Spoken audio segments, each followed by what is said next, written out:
You think you're the one calling the shots in your own head. You decide what to focus on, what to worry about, what to let go of, at least that's what it feels like. But here's the strange part. Most of the thoughts running through your mind right now weren't chosen by you at all. They showed up on their own, uninvited, and you just followed along like they were yours. So if you're not actually choosing, who is? Most of what runs through your head every day was never yours to begin with, it just feels that way. But there's a moment, a single gap, where that changes completely. And once you see it, you'll start noticing how much of your life has been shaped by thoughts you never actually agreed to. This is the kind of thing most people never stop to question. We're going to look at it clearly, without the noise, and if that's what you're after, you already know what to do. Think about the last time you got annoyed at something small. Maybe someone cut you off in traffic. Maybe a message went unanswered for too long. In that exact moment, did you choose to feel annoyed? Or did the feeling just happen, faster than you could even notice it? That's the part nobody tells you about your own mind. You assume every thought is something you sat down and decided to think. But most of them aren't decisions at all. They're reactions. Patterns. Echoes of things you've thought 1,000 times before, running on autopilot while you take credit for steering. Here's what's actually happening underneath. Your brain is built to save energy. Thinking from scratch, every single time, about every single thing, would be exhausting, so instead, it builds shortcuts. Every time you react a certain way to a certain kind of moment, that reaction gets a little more automatic. A little more you. Until eventually, you stop noticing it's a pattern at all. It just feels like personality. This is why two people can go through the exact same situation and walk away with completely different inner reactions. One person gets cut off in traffic and feels a flash of rage that ruins the next 20 minutes. Another barely registers it. Same event. Completely different internal script. The difference isn't the event, it's which thought pattern got triggered first, and neither of them chose that pattern in the moment. It was already loaded, waiting. And here's where it gets uncomfortable. If most of your reactions are preloaded patterns rather than active choices, then a huge percentage of what you call your personality is actually just rehearsed. Not chosen. Rehearsed. The version of you that gets defensive when criticized, the version that spirals when plans change, the version that shuts down during conflict, none of that was decided once, consciously, in a single moment. It was built slowly, repetition by repetition, mostly without your permission. This isn't about blame. You didn't sit down and design these patterns on purpose. Nobody does. They form quietly, shaped by what worked before, what got you safety or approval or relief in the past. A pattern that helped you survive a stressful household at 12 might still be running the show at 32, long after it stopped being useful, because the mind doesn't automatically update old programming just because the situation changed. So if you've ever wondered why you keep reacting the same way to similar situations, even when you know logically it doesn't help, this is why. It was never really about logic in that moment. The automatic pattern fires first, faster than conscious thought, and by the time you're deciding how to respond, you're often just narrating a decision that already got made beneath your awareness. Here's the part that actually matters, though. None of this means you're powerless. It means the starting point has been wrong. You've been trying to control your thoughts at the moment they appear, which is like trying to stop a wave after it's already crashed. But there's an earlier point. A gap most people never even notice exists, between the moment a thought arrives and the moment you act on it. And that gap is where everything changes. There's a tiny window that exists every single time a thought shows up. It's so small most people never even register it's there. But it's the only real moment of choice you ever get, and almost everyone skips straight past it without knowing it existed at all. Here's what that window actually looks like. A thought arrives. Maybe it's anger, maybe it's doubt, maybe it's the urge to check your phone for no reason. The thought itself isn't the problem, it's automatic, remember, built from old patterns you didn't consciously choose. But right after it arrives, before you act on it, there's a gap. A few seconds, sometimes less. And what happens in that gap decides everything. Most people never feel that gap because they've trained themselves, without realizing it, to react instantly. The thought shows up, and the action follows so fast it feels like one single motion instead of two separate steps. Feel irritated, snap back. Feel anxious, reach for distraction. Feel insecure, defend yourself. There was never a pause in between, just a straight line from feeling to doing, repeated so many times it stopped feeling like two things at all. This is the actual difference between people who seem to have their mind under control and people who feel constantly hijacked by it. It was never about having fewer difficult thoughts. Everyone gets difficult thoughts, anger, jealousy, fear, doubt, all of it. The only difference is whether there's a gap before the reaction, or whether the thought and the action arrive as one fused event. Widening that gap doesn't mean suppressing the thought or pretending it isn't there. That approach backfires almost every time, because the more you fight a thought head-on, the more attention you're handing it. What actually works is something quieter, just noticing the gap exists at all. The moment you can say, even silently, there's the thought, and here's me, separate from it, deciding what happens next, that's the entire shift. Not eliminating thoughts. Creating distance from them. It sounds small, almost too simple to matter. But this is exactly the kind of small thing that changes everything once you actually start practicing it, instead of just understanding it intellectually. Because right now, you're not even sure where that gap is in your own mind. You've never had to look for it before. Which means the next real question isn't whether the gap exists, it's why you stopped noticing it in the first place, and what's been filling that space instead. So what's been filling that gap, if not a real choice? Mostly, it's the same handful of thoughts, repeated so many times they stopped feeling like thoughts at all. They started feeling like facts about who you are. This is easy to miss because it doesn't happen all at once. Nobody wakes up one day and decides, I'm someone who isn't good enough, or I'm someone who always gets left out. Those beliefs get built one repetition at a time, a thought that shows up once, then again, until the sheer number of repeats starts to feel like proof. Not because it was ever actually proven. Just because it was repeated enough times that questioning it started to feel strange. Your mind treats repetition as a shortcut for truth. It's not a perfect system, but it's an efficient one. If a thought keeps showing up, the brain assumes it must matter, must be accurate, must be worth keeping around. So it stops checking. It stops asking whether the thought is actually true and starts treating it as settled.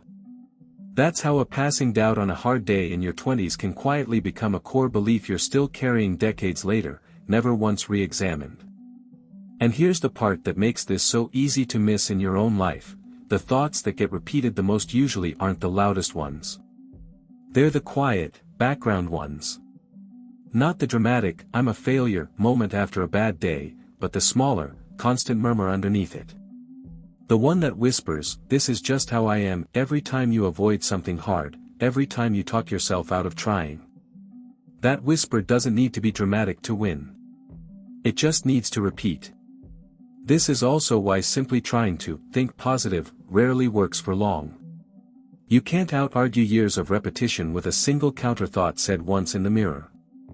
The old pattern has thousands of repetitions behind it. The new one has one.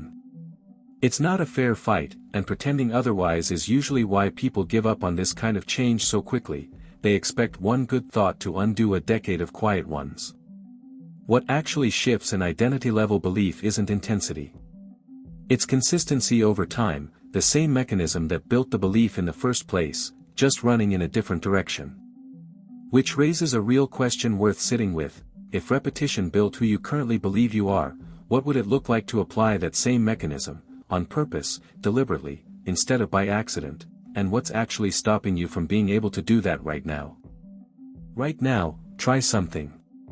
Try not to think about a white horse. Don't picture it.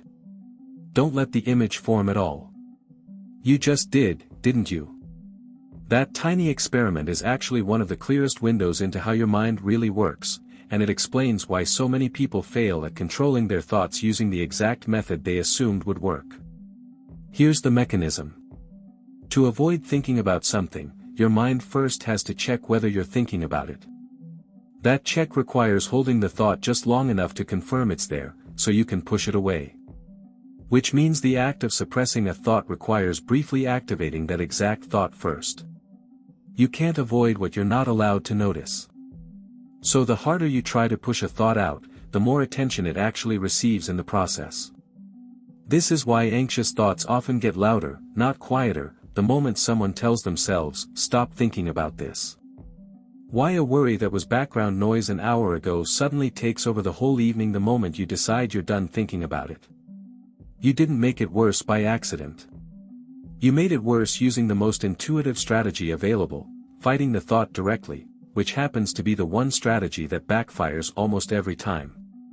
This also explains something that confuses a lot of people about willpower. It's not that you have weak willpower when a thought won't leave you alone. It's that willpower was never built for this particular job. Willpower is good at making yourself do something, get up, show up, push through resistance. It's much worse at making yourself not notice something, because noticing is involuntary. You can't will yourself into not perceiving a sound, a smell, or a thought that's already arrived. So if suppression doesn't work, what does? This goes back to that gap from earlier, the space between a thought arriving and you reacting to it. Instead of fighting the thought, the shift is letting it exist without immediately treating it as urgent. Not engaging with it, not arguing with it, not even trying to remove it. Just letting it sit there, the way you'd let a sound play in the background without turning to look at it every time it happens. Thoughts that don't get fought tend to lose intensity on their own, far faster than thoughts that get suppressed and quietly build pressure underneath the surface. Which leads to something most people never consider: if fighting your thoughts makes them stronger, and ignoring them through suppression doesn't actually remove them either, then real control was never about removing thoughts at all. It was about something else entirely. Something closer to attention than elimination. And that distinction changes everything about what controlling your mind actually means. Most people use those two words like they mean the same thing. Control your mind. Be aware of your mind. Said almost interchangeably, like one naturally leads to the other. But they're not the same thing at all, and mixing them up is exactly why so many people feel like they're failing at something that was never actually possible in the first place. Control implies you can decide what shows up. Which thought arrives, when, and how strong it feels. That's not how a mind actually works, and chasing that kind of control is a losing game from the start. You'd be fighting against years of automatic pattern, built through repetition, none of which responds well to brute force. You already saw that. Fighting a thought directly just feeds it. Awareness is something else completely. It's not about deciding what shows up. It's about noticing what already has, without immediately becoming it. That distinction sounds small when you first hear it, but it's the entire shift this whole video has been building toward. The thought still arrives. The anger still shows up. The doubt still creeps in. None of that stops. What changes is whether you're fused with it, carried along by it without question, or whether there's a sliver of space where you're simply watching it happen. Here's a way to actually feel that difference. Think about the last time you were frustrated and someone asked, "Are you okay?" In that exact moment, something interesting happens. You have to step slightly outside the frustration just to answer the question, to check in on yourself, to report back. For a second, you're not just frustrated. You're aware that you're frustrated. Two different things happening at once. That tiny shift, the one that happens automatically when someone asks you a question like that, is the exact same shift you can learn to trigger on your own, on purpose, without needing someone else to ask first. This is what people who seem calm under pressure are actually doing. Not suppressing the storm. Not refusing to feel it. Just maintaining that sliver of separation, so the storm doesn't fully take over the wheel. Their thoughts aren't quieter than yours.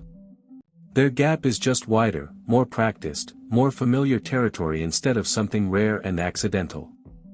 And once that distinction is clear, a much more useful question replaces the old one. Not, how do I stop having difficult thoughts? That was never the real target.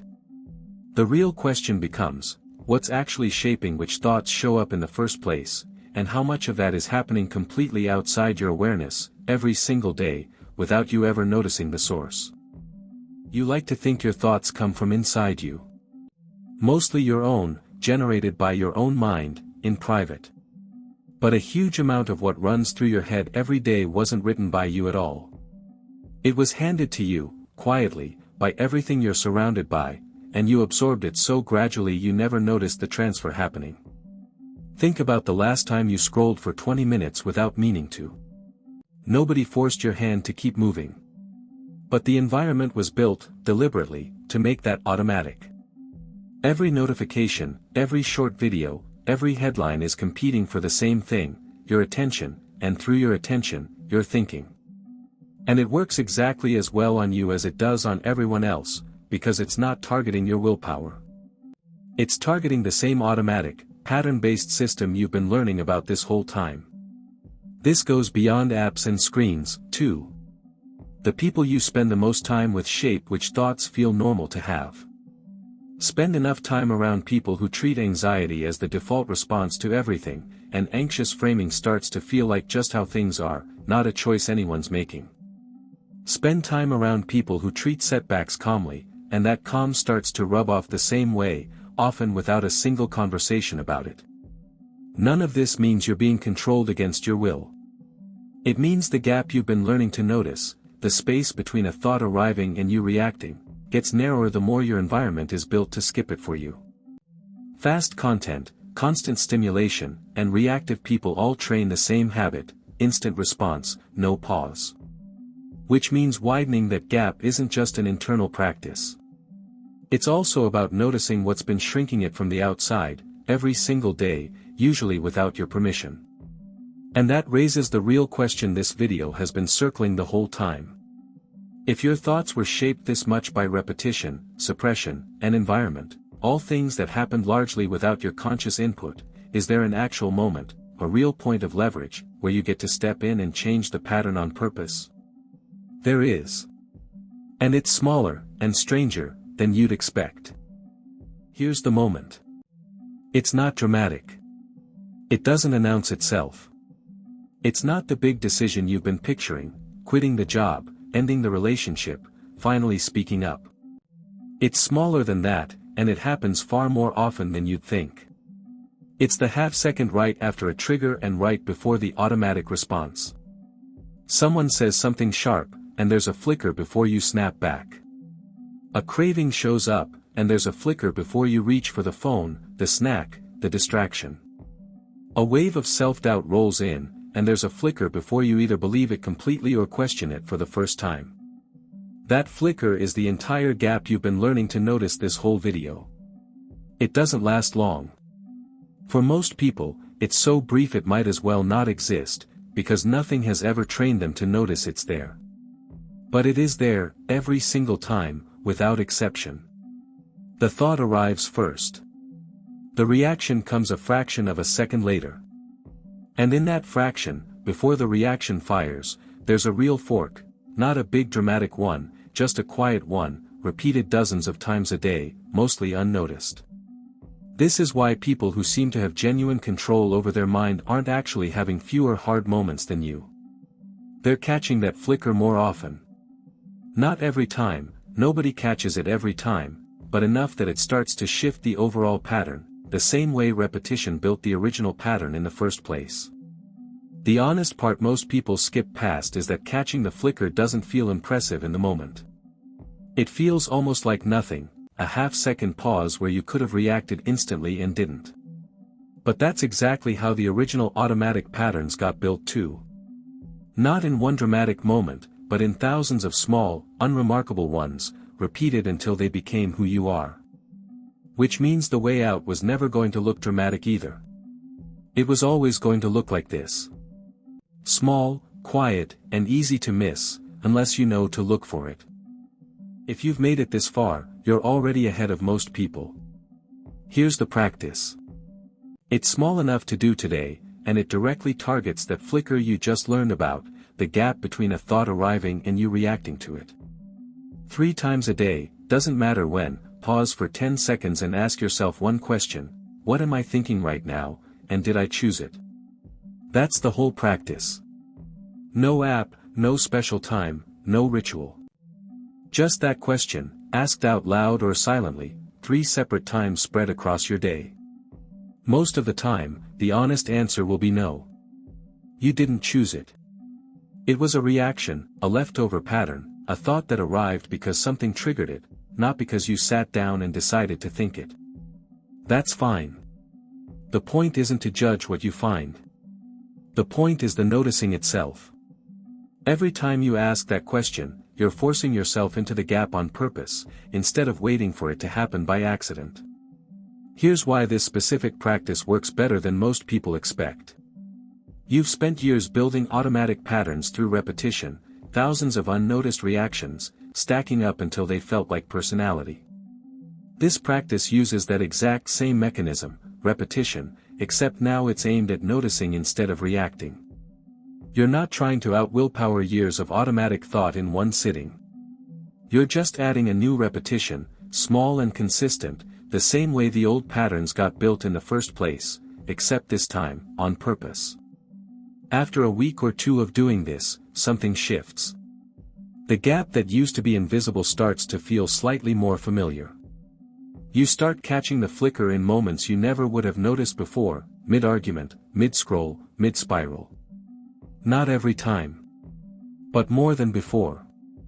And that's really the entire goal here. Not perfect control.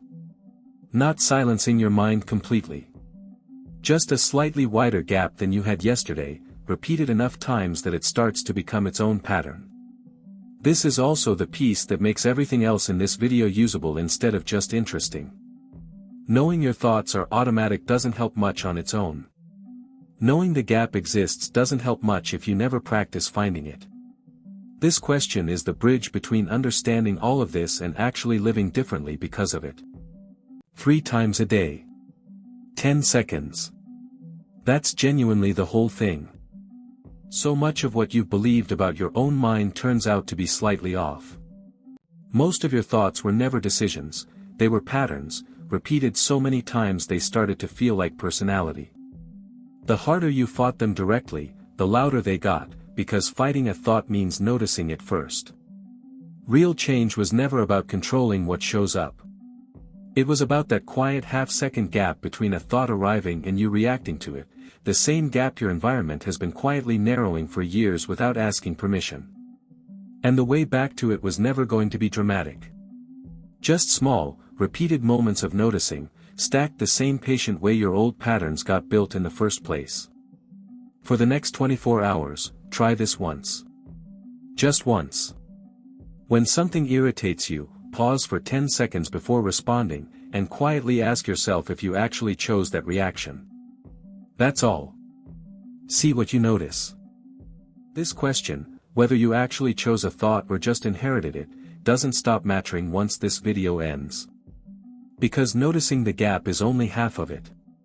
The real question is what fills that space once you've created it. Most people assume an empty mind is the goal. It isn't.